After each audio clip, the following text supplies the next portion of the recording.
الحمد لله الذي أرسل رسوله بالهدى ودين الحق ليخرج الناس من الظلمات إلى النور بإذن ربهم إلى صراط العزيز الحميد. وأشهد أن لا إله إلا الله وحده لا شريك له، وأشهد أن محمدا عبده ورسوله، وصلى الله عليه وعلى آله وأصحابه ومن تبعهم بإحسان إلى يوم الدين وسلم تسليما.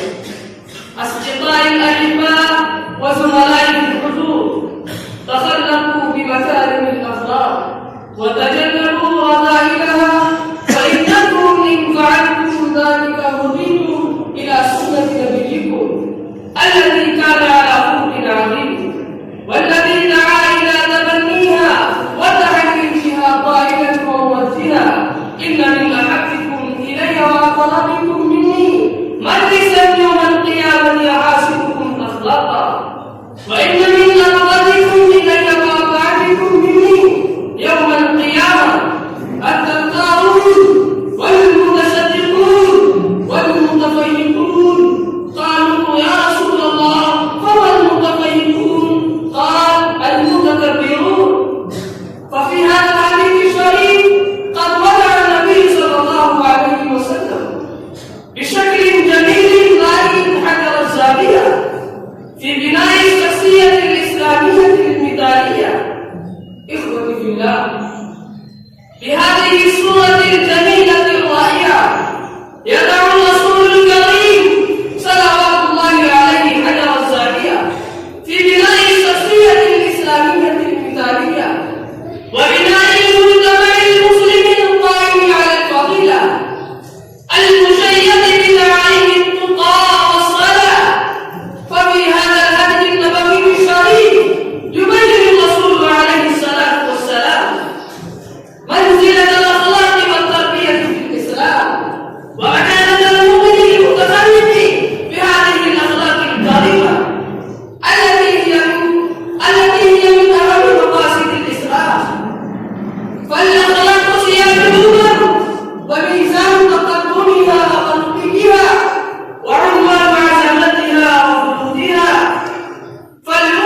ولما تحب وترضى.